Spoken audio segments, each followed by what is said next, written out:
નમસ્કાર દોસ્તો, આજની વાર્તાનું કથાનક બોધ કથામાંથી લેવામાં આવ્યું છે. દોસ્તો, એક પિતા પોતાના બાળકને શાળાએથી તેડીને પાછા ફરી રહ્યા હોય છે. એટલામાં વચ્ચે વરસાદ તૂટી પડે છે. પિતા પોતાના બાળકને સાયકલ ઉપર ઘર તરફ લઈ જતા હોય છે. એવામાં બાળકની નજર એક લક્ઝરી કાર સામે પડી અને એ કાર એ બાળકને ખૂબ ગમવા લાગી. પોતાના પિતાને એ નાદાન બાળક કહે છે કે પપ્પા, આપણી પાસે આવી કાર હોત તો આજે આપણે વરસાદમાં ન પલળતા હોત. એમના પિતાએ પણ એક લાંબુ નિસાસું નાખી પોતાના બાળકને કહ્યું કે હા બેટા, આપણે સાયકલ ઉપર છીએ એટલે આપણે ભીંજાઈ રહ્યા છીએ, પણ આપણી પાસે કાર હોત તો કદાચ આપણે પલળતા ન હોત અને પહેલા શ્રીમંત માણસની જેમ આપણે જીવનમાં કારની અંદર આવક જાવક કરતા હોત. બાપ દીકરા વચ્ચેના સંવાદો ચાલુ હોય છે.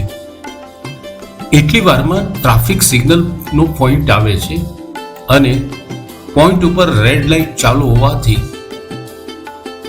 દીકરો અને બાપ એ પોતાની સાયકલ ઉપર ત્યાં થોભી જાય છે. એટલામાં જ પહેલી લક્ઝરી કાર એ પણ ટ્રાફિક પોઈન્ટ ઉપર ભેગી થઈ જાય છે. એ નાનકડો બાળક એ કારને ખૂબ નિરખીને જોતો હોય છે. અંદર બેઠેલા પહેલા શ્રીમંત એ બાળકની નજર ઉપરથી પારખી ગયા કે એમને આ કાર ખૂબ પસંદ છે, કારણ કે એની આંખોનું કુતૂહલ એ અંદર બેઠેલા એ શ્રીમંત માણસને ખબર પડી ગઈ. એટલે પોતાની બારીનો કાચ ખોલી અને પેલા બાળકને, પેલા શ્રીમંત ભાઈ છે એ કહે છે કે બેટા, તને કાર ખૂબ ગમે છે? તો કે હા, હું મારા પપ્પાને એ જ કહેતો હતો કે પપ્પા, આપણી પાસે આવી કાર હોત તો કેટલું સારું હોત, તો હું પણ આજે વરસાદમાં ન ભીંજાતો હોત. એટલે પેલા શ્રીમંત માણસે કહ્યું, કઈ વાંધો નહીં દીકરા, તું મારી કાર જો, તું સાયકલની અંદર ભીંજા છો, ચાલ તું કારની અંદર આવ. પેલો છોકરો કારને જોઈને ભાવ વિભોર થઈ જાય છે. એની આંખો પહોળી થઈ જાય છે, કારણ કે કાર છે એ અતિ આધુનિક ટેકનોલોજીથી સભર હતી. એટલે એમના પિતા પણ કહે છે કે શેઠ, અમારી પાસે આવી કાર નથી, નકર અમે પણ આમ વરસાદમાં રોડ ઉપર પલળતા ન હોઈએ. ત્યારે પેલા શ્રીમંત માણસ કહે છે કે તમારી પાસે કાર નથી અને તમે સાયકલ ઉપર છો, એની ફરિયાદ તમને થઈ છે ને?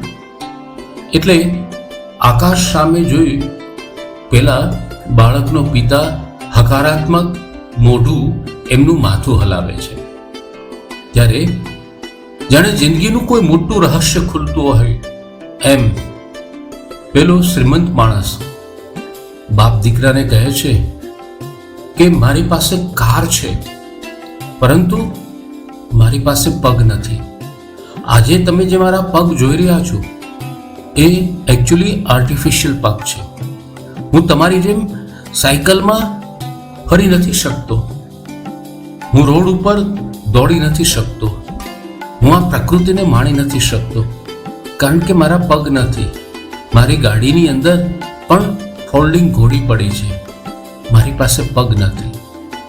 ત્યારે બાપ અને દીકરાને જાણે કોઈ બ્રહ્મ જ્ઞાન થયું હોય એમ પોતાના જીવનનો અણગમો જે થોડી ક્ષણ માટે રજૂ થઈ રહ્યો હતો એ જ અણગમો રાજીપામાં પરિવર્તિત થઈ ગયો.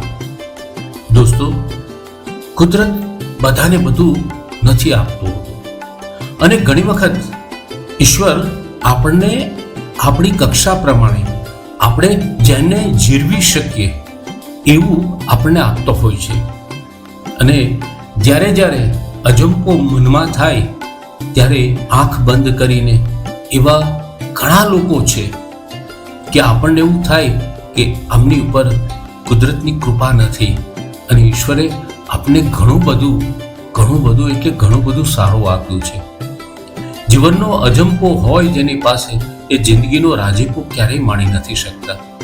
એટલે ઈશ્વરે જિંદગીના ખોળામાં જે સોગાત આપી છે એ સોગાતને માણીને એને એ જ ઈશ્વરની ભેટ સમજીને આપણે સૌએ આનંદમાં રહેવું જોઈએ. કારણ કે જિંદગી અજંપા સાથેની રાજીપા સાથે જીવવાની એક અલગ લિજ્જત હોય છે. ધન્યવાદ.